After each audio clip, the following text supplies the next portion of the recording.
नमस्कार दोस्तों, बाजार हाट न्यूज़ चैनल के एक नए एपिसोड में आप लोगों का बहुत बहुत स्वागत है। दोस्तों, सोमवार यानी कि 19 तारीख के लिए 18 तारीख के लिए 18 तारीख के लिए बैंक निफ्टी का ऑप्शन एनालिसिस और बैंकिंग स्टॉक के एनालिसिस लेकर आपके सामने हाजिर हूँ।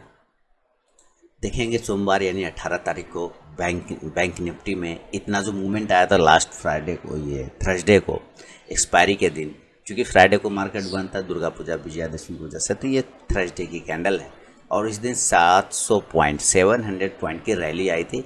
मैंने कहा था ये हैंगिंग मैन पैटर्न बना है, तो क्या ये निफ्टी यहाँ से ख़त्म हो गया, बैंक निफ्टी यहाँ से मर गया? मैंने ऐसा वर्ड यूज़ किया था, तो मैंने कहा था बिल्कुल भी नहीं, क्योंकि अगर इसके हाई के ऊपर निकलेगा तो ये एक नई जर्नी स्टार्ट करेगा। बिल्कुल वैसे ही हुआ, अप साइड में चला गया। अब ये जो इतनी बड़ी कैंडल आए, वॉल्यूम भी अच्छा खासा है बैंक निफ्टी में, तो अब कहाँ जा सकता है? तो जैसा कि मैंने कहा था कि आपको ये अगर इसके हाई के ऊपर निकलता है तो 39,000 के लेवल आपको दिखा देगा, लेकिन 39,300 तक चला जाएगा, इस बात की संभावना शायद कम थी। लेकिन बैंक निफ्टी में चूँकि अंडर प्रेशर था तो काफ़ी ज़्यादा शॉर्ट कवरिंग आया और ऊपर लेके इसको लेके चला गया। अब जो इसके पास नियर में रेजिस्टेंस है वो है 39,500 के आसपास का। कितना? 39,500 का। तो 39,000 तो जाना था अगर इसके हाई को ब्रेक करता है हैंगिंग मैन को, लेकिन 39,300 तक चला जाएगा ये नहीं सोचा था मैंने। अच्छा खासा गया, रैली भी बहुत अच्छी तरीके से आई, तगड़ी रैली आई। अब जो नेक्स्ट रेजिस्टेंस है वो है 39,500 का, 39,500 का। तो क्या उस रेजिस्टेंस एरिया को ये आज ब्रेक कर देगा, सोमवार को ब्रेक कर देगा और 40,000 की तरफ भागेगा? इसको समझने की थोड़ा कोशिश करेंगे, लेकिन सबसे पहले हम लोग ऑप्शन चेन डेटा को समझेंगे। ऑप्शन चेन को समझेंगे कि अब बैंक निफ्टी में क्या सिनेरियो बन रहा है, उसके बाद बैंकिंग स्टॉक्स को भी।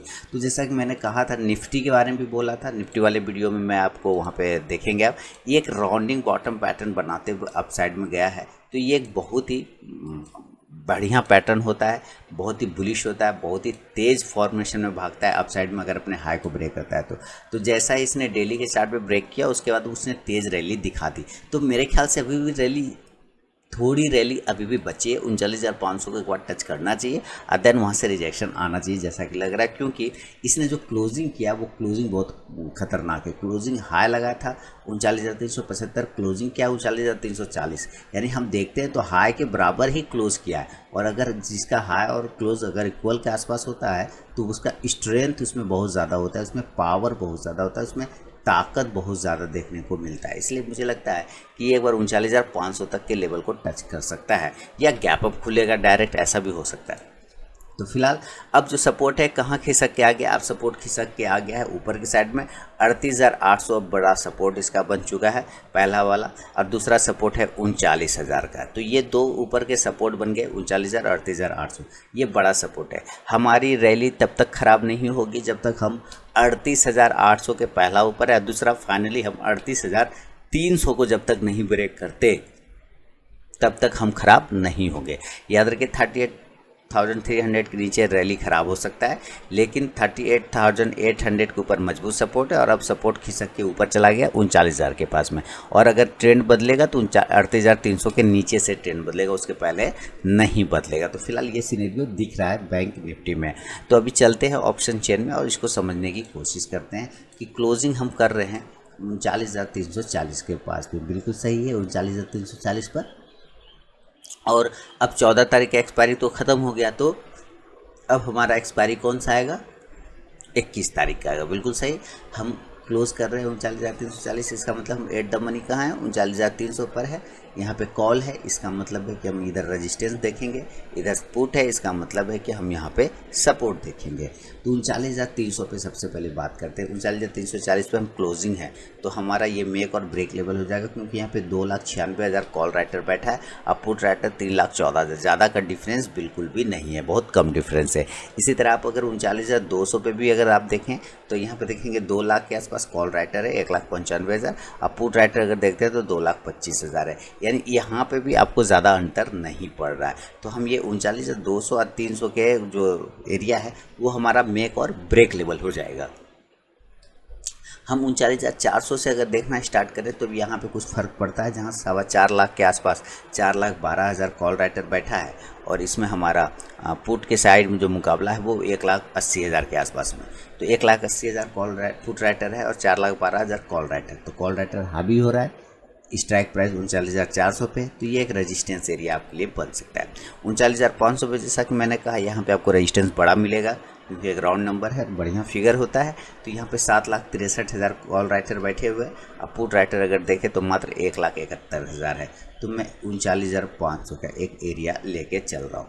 दूसरा है, अगर 39,600 की बात करते हैं तो यहाँ पे देखिए 1,22,000 कॉल राइटर है, पुट राइटर मात्र 17,000 ही है। तो मैं अंतिम पकड़ लेता हूँ 39,600 तक। ध्यान से हो गया। हमारा रेजिस्टेंस कहाँ चला गया? 400, 500, 600, 39,400, 500, 600। अब हम जरा सपोर्ट ढूंढते हैं। देखिए हम क्लोजिंग वापस कह रहे हैं कि 39,300 पर क्लोजिंग कर रहे हैं हम लोग, 39,340। और ये यहाँ पर हमारा 39,300 पर मुकाबला बराबरी के आसपास का है। तो ये हमारा उतना खास लेवल नहीं होगा, इसलिए हम मेक और ब्रेक लेवल मानेंगे। अब यहाँ देखिए क्या हो रहा है कि 39,200 पर हमारा पुट राइटर है 2.25 लाख। कितना है? 2.25 लाख है। और कॉल राइटर कितना है? 2 लाख है। तो 25,000 के डिफरेंस का, 25 से 30,000 का डिफरेंस का कोई वैल्यू इतने बड़े स्ट्राइक प्राइस पे, इतना बड़ा वॉल्यूम में इतना छोटा सा अंतर का कोई वैल्यू है नहीं यहाँ पे। तो हम यहाँ पे कहाँ मानेंगे? हम 39,100 से स्टार्ट करेंगे। यहाँ पे देखिए, यहाँ पे अंतर आपको ज़्यादा पड़ेगा, 1.5 लाख के आसपास पुट राइटर है और कॉल राइटर मात्र 98,000 है। इसलिए अगर कहा जाए तो बढ़िया सपोर्ट अगर बात करें तो 39,100 आता है। दूसरा 39,000, उससे अच्छा सपोर्ट मिलेगा आपको 39,000, जहाँ पे आप 6,86,000 पुट राइटर देख रहे हैं और कॉल राइटर मात्र 3.5 लाख है। तो इसका मतलब है 39,000 अब हमारा अच्छा सपोर्ट बन जाएगा। 38,900 की बात करते हैं तो यहाँ पे 2,20,000 पुट राइटर है, कॉल राइटर 1,29,000 के आसपास में। तो हम यहाँ 38,900 को ले सकते हैं। और तीसरा मैंने कहा था 38,800 हमारा बहुत अच्छा सपोर्ट बनेगा। तो 38,800 तक हम लेके आते हैं। यहाँ पे 3,61,000 कॉल राइटर है, पुट राइटर है, कॉल राइटर मात्र 1 लाख के आसपास है। तो यहाँ पे रेजिस्टेंस एरिया हो गया 38,800, सपोर्ट एरिया 38,800, 38,800, 38,900, 39,000, 39,100 सपोर्ट है। रेजिस्टेंस है 39,400, 500, 600। चार्ट पे चलेंगे और इसको लेवल निकालने की कोशिश करेंगे। तो चलिए चार्ट पे चलते हैं। अब देखिए यहाँ पे तो लेवल नोट कर दिया मैंने। अब कहाँ खरीदना और बेचना ये समझते हैं। देखिए क्लोजिंग है हमारा 39,340 के आसपास में।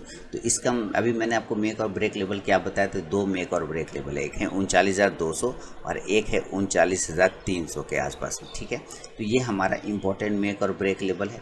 अब यहाँ पे देखिए कि अगर हम इन केस 39,300 के नीचे आ जाते हैं, इन केस अगर हम स्लिप करते हैं 39,300 के नीचे, तो हमारा पहला काम होगा सेल। हम सेल करेंगे 39,300 के नीचे। और इस कंडीशन में हमारा जो टारगेट बनेगा वो दूसरा मेक और ब्रेक लेवल बन सकता है, जो कि 39,200 के आसपास आता है। पहला टारगेट ये होगा 39,200, दूसरा टारगेट 39,100 इस सिनेरियो में, और तीसरा टारगेट 39,000 का राउंड नंबर का जो सपोर्ट एरिया है वो 39,000 में फिर से बता रहा हूँ एक मजबूत सपोर्ट है। लेकिन हमारा सबसे अच्छा सपोर्ट कहाँ आएगा? वो आएगा जो ये हमारा हैंगिंग मैन कैंडल, उसका हाईएस्ट प्राइस कितना आ रहा है? तो उसका आ रहा है 38,800 के आसपास में। हाँ, 38,800 के आसपास में आ रहा है। तो हम यहाँ 39,000, और अगर इससे ख़राब स्थिति गिरता है तो यहाँ पे 38,900 तक आ सकते हैं। ध्यान से देखिए, अगर हम 39,300 के नीचे निकलते हैं तो 39,200, 39,100, 39,000 और 38,900 तक आ सकते हैं। ज़्यादा से ज़्यादा मेरे ख्याल से ये 39,000 पे ही आके रुक जाना चाहिए। लेकिन अगर नहीं रुकता है तो यहाँ 38,900 तक आ सकता है। इस हिसाब से ये पुट ऑप्शन को आप यहाँ पे बाय करके चल सकते हैं। और पुट ऑप्शन आपका रहेगा 39,200 के स्ट्राइक प्राइस का भी आप पुट ऑप्शन बाय करेंगे, कोई दिक्कत नहीं है। आप 39,300 के भी स्ट्राइक प्राइस का भी बाय करेंगे, कोई दिक्कत नहीं। इंडेक्स नीचे आएगा और पुट अगर तो पुट ऊपर से आके प्रॉफिट देगा। तो ये कुछ सिनेरियो आपके लिए बताए। ये हुआ सेल का। अगर जो बाय वाले लोग हैं, देखिए बाइक में मैं साफ सुथरा बताऊंगा कि ऊपर अब इसको खुला आकाश है, तो रेजिस्टेंस हर एक पॉइंट पर इसको रेजिस्टेंस फेस होगा। तो यहाँ पर आपको थोड़ा रिस्क लेने की अगर क्षमता हो तभी ट्रेड करें। अगर ये 39,400 के ऊपर निकलता है, 39,400 के ऊपर अगर ये निकलता है, तो हम इसको बाय करने की कोशिश करेंगे। अगर ये 39,400 को ब्रेक करता है तो हम बाय करेंगे। पहला टारगेट 39,500, यही हमारे लिए अभी एक रेजिस्टेंस है बड़ा, और दूसरा टारगेट होगा 39,600। तो ऊपर मैं ज़्यादा नहीं देख पाऊंगा अभी फ़िलहाल, 39,600 तक ही जाने की कोशिश कर सकते हैं, क्योंकि वहाँ पे रेजिस्टेंस एरिया क्रिएट कर रहा है ज़्यादा। तो यहाँ पर से फिर आप कॉल ऑप्शन को बाय करने की कोशिश करेंगे, और कॉल ऑप्शन आपका 39,400 से लेके 39,500 के आसपास का रह सकता है। ये क्लियर है? इंडेक्स ऊपर चलेगा तो ये कॉल ऑप्शन आपको प्रॉफिट देगा, तो इस पे नज़र रखना है। अब ये तो एक ऐसा सिचुएशन हुआ जो नॉर्मल है। अगर ये गैप अप और गैप डाउन खुलता है तो लेवल क्या बनने चाहिए, इस बात पे चर्चा करते हैं। अब पहले ये बता दो, अगर आप मेरे नए सब्सक्राइबर हैं और अभी तक टेलीग्राम चैनल को ज्वाइन नहीं किया तो टेलीग्राम चैनल भी ज्वाइन कर सकते हैं, जहाँ पे आप लाइव मार्केट में कॉल प्राप्त करते हैं। और अगर आप सिर्फ व्यूअर हैं तो चैनल को ज़रूर सब्सक्राइब करें, बेल आइकन प्रेस करें, जिससे मेरे वीडियो की लेटेस्ट नोटिफिकेशन मिल जाएगी सबसे पहले। तो गैप अप खुलने के अगर चांस बनते हैं तो मेरे लिए यही लेवल आता है पहले 39,500, क्योंकि यहाँ पर एक साइकोलॉजिकल लेवल काम करता है। ज़्यादा खराब और स्थिति हो जाएगा तो ये 39,600 हो जाएगा। तो ये दोनों लेवल पे ना देखिए, आपको एक बार बेचना चाहिए। क्या करना चाहिए? आपको सेल करना चाहिए। अगर यहाँ से 250 पॉइंट ऊपर ओपन होता है, जो कि हो सकता है, जिस तरह के ये कैंडल बना के रखा हुआ है, हो सकता है, चांस बना सकता है, तो यहाँ पे गैप अप खुल सकता है। तो गैप अप खुलने पर आपको सेल का पोजीशन बनाना चाहिए, बेचना चाहिए। और जब अगर आप बेचेंगे तो टारगेट हमारे लिए यहाँ इस कंडीशन में 39,400 का पहला टारगेट, दूसरा टारगेट 39,300 जो कि क्लोजिंग प्राइस के आसपास है, और बहुत ज़्यादा होगा तो ये 39,200 तक आने की कोशिश कर सकता है, 39,200 तक। क्योंकि अभी देखिए ऊपर हमारे पास, अगेन मैं बता रहा हूँ, कोई लेवल नहीं है। ये सारे लेवल आपको अंदाज़ा से दिया जाएगा। आपको एक चीज़ हमेशा याद रखना है कि हर 100 पॉइंट 75 पॉइंट के पास आपको प्रॉफिट बुकिंग के लिए तैयार रहना होगा बैंक निफ्टी में। तो ये 39,100 तक गिर सकता है, जहाँ पर फिर ऊपर से आने के क्रम में नीचे में आपको सपोर्ट बन जाएगा। तो ये 39,100 तक आ सकता है अगर ये गैप अप खुलता है। तो इस कंडीशन में फिर आपको यहाँ से पुट ऑप्शन को बाय करना चाहिए। और पुट ऑप्शन आप कौन सा बाय करेंगे? तो आप 39,500 का पुट ऑप्शन अगर बाय करते हैं तो इंडेक्स अगर ये नीचे आता है तो ये पुट ऑप्शन ऊपर जाके स्ट्राइक प्राइस वाला आपको प्रॉफिट देगा। तो ये एक गैप अप में हुआ। देखिए गैप अप में अगर इस कंडीशन से खुल जाता है और ऊपर से नीचे आता है तो फिर एक सपोर्ट एरिया बनता है 39,100 से लेके 39,000 के आसपास में यहाँ पर, ठीक है। तो ये एरिया जो है ना आपको कॉन्ट्रा ट्रेड का एरिया है, यानी यहाँ से जो आपने सेल का पोजीशन बनाया हुआ था, अब इस सेल के पोजीशन से एग्ज़िट हो जाइए, है ना। इस सेल के पोजीशन से आप एग्ज़िट हो सकते हैं। एग्ज़िट हो गए और एग्ज़िट होके आपको यहाँ कॉन्ट्रा ट्रेड बाय का बनाना है, बाय। फिर ये ऊपर के टारगेट दिखा सकता है आपको 39,200 से लेके 39,500 तक के टारगेट दिखाने की क्षमता रखता है। इस हिसाब से आप यहाँ से फिर कॉल ऑप्शन को बाय करना चाहें तो ज़रूर करें कॉल ऑप्शन को बाय। आप 39,100 के स्टैक प्राइस को भी बाय कर सकते हैं कॉल ऑप्शन। 39,100 का ये कॉल ऑप्शन आप बाय करके चल सकते हैं। इंडेक्स ऊपर चलेगा तो ये कॉल ऑप्शन आपको प्रॉफिट देगा ऊपर जाके। ये गैप अप सिनेरियो। अगर ये गैप डाउन होता है, अभी हम लोग इंट्राडे वाला भी देखेंगे 15 मिनट के टाइम फ्रेम पर, अगर ये गैप डाउन होता है तो क्या करना चाहिए? तो गैप डाउन के लेवल देखिए, गैप डाउन के लेवल मेरे पास दो ही हैं। पहला तो या तो ये 39,000 पे ऊपर हो जाए, पहली बात है ना, या फिर ये 38,900 पर ओपन हो जाए। ये दोनों एरिया में से कहीं पे ये ओपन हो सकता है, तो 300 पॉइंट नीचे ओपन हो सकता है, तो ये एरिया आने के चांस बनेंगे। ये देखिए सबसे अच्छा जो बाइंग एरिया है नीचे की साइड में वो है 38,800, ठीक है, 38,800। और अगर ये 38,900 तक आता है तो एक बार मुझे लगता है ये 38,800 को भी टच कर देगा। लेकिन फिर भी अगर ये दोनों लेवल आपको मिलता है तो आप यहाँ पे बाय का पोजीशन बनाइए, ज़रूर बाय का पोजीशन बनाइए। नीचे आने पर ज़रूर बाय बनाइए। और ये वाला एरिया 38,300 के ऊपर तो हम बहुत सब मजबूत हैं। जब तक हम 38,300 के नीचे सस्टेन नहीं करें, ख़राब नहीं होंगे, तो हम इसके ऊपर हमेशा बाइंग करने की सोचेंगे 38,800 से 900 के ऊपर।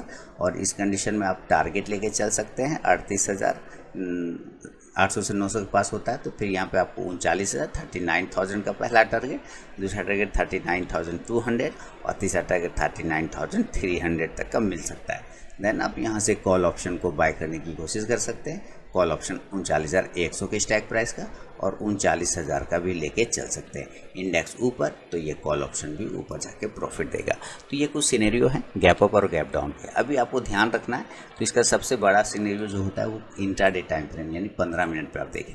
15 मिनट पर आप देखें एक्सपायरी था, ये कोई दिक्कत वाली बात नहीं। तो एक्सपायरी में तो सारे लोगों को पहले इसने ये 14 तारीख का कैंडल है, सॉरी ये 13 का कैंडल है। 13 को ये बॉक्स के मैंने बताया था कि इस बॉक्स के ऊपर अगर ये निकलता है तो आपको ज़रूर बाय करना चाहिए। मैंने ये बात बिल्कुल कहा था कि 38,800 के ऊपर अगर ये निकलता है तो ज़रूर बाय करना चाहिए। ये निकला और निकलने के बाद ये देखिए फिर से एक एरिया बना लिया, ठीक है, ये एक एरिया बना लिया और इस एरिया में ये 1:30 बजे तक घुमा, यानी जितने भी लोगों ने जल्दबाजी में पोजीशन बनाया उसका यहाँ पे प्रीमियम ये खा गया पूरा का पूरा।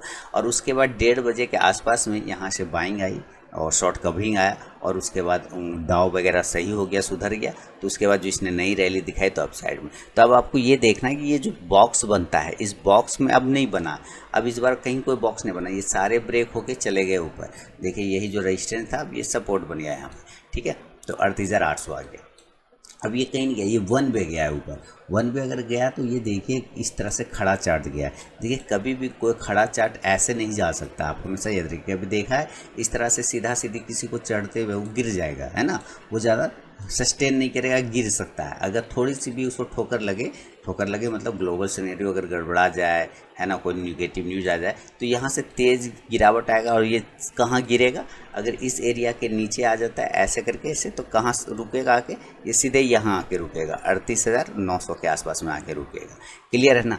पहला आपको 39,000 पर रुकेगा, 39,100 पे, और फिर ये 38,900 तक रुक सकता है। लेकिन अगर ये ऊपर 39,400 के एरिया ब्रेक करता है तो ये फिर 39,500 के एरिया पर जाने की कोशिश कर सकता है बैंक निफ्टी। तो ये है दोस्तों निफ्टी पे मेरा अपना व्यू। अगर पसंद आए तो फीडबैक देना बिल्कुल ना भूलें, क्योंकि इसी वीडियो में बैंकिंग स्टॉक की भी एनालिसिस करता हूँ। तो चलिए ज़रा बैंकिंग स्टॉक्स को भी देख लेते हैं। तो सबसे पहले हम लोग बैंकिंग स्टॉक्स के पास आ जाएंगे और एयू स्मॉल फाइनेंस बैंक से स्टार्ट करेंगे।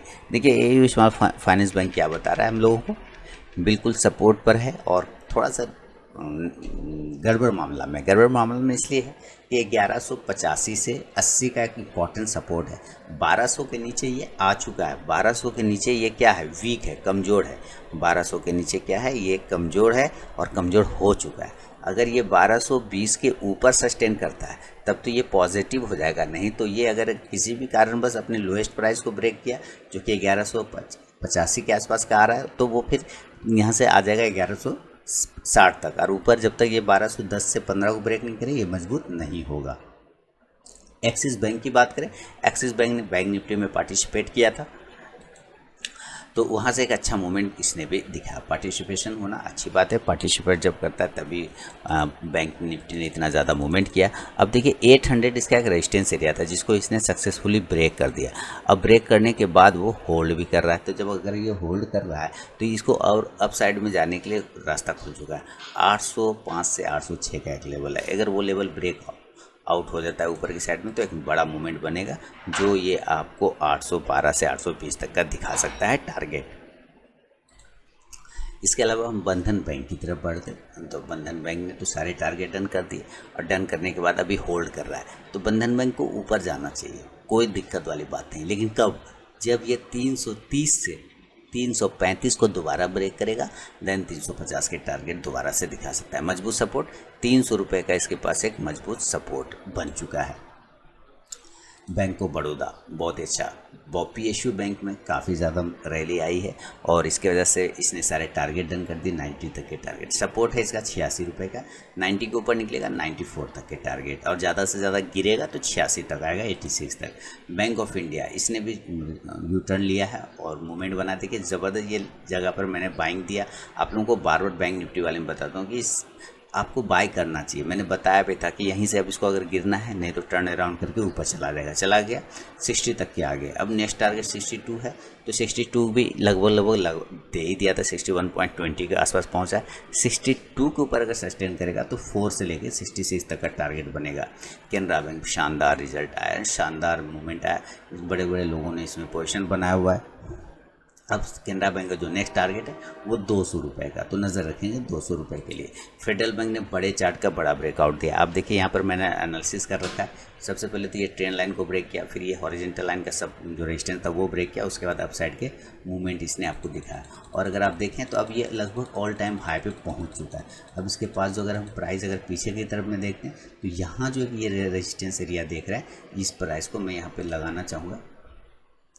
यहाँ मैं पहले इसे हटा देता हूँ और इस एरिया पे ही बड़ा करता हूँ। जैसे मुझे ये देखना है तो ये एरिया पर, अब ये एरिया कितना आ रहा है, ये आ रहा है 97 के आसपास का। तो ये एरिया ही, ये कब का प्राइस है, ये है 2020 जनवरी 2020 का वो प्राइस है। अब देखिए जनवरी 2020 के आसपास का वो प्राइस है, तो उसके पास पहुंचने की कगार पर। एक बार ये प्राइस ब्रेक हो जाए 97 के आसपास तो आपको एक बड़े टारगेट देखने को मिलेंगे। एक साल का ब्रेकआउट होगा जो अपसाइड में इसको 110 तक लेके जा सकता है।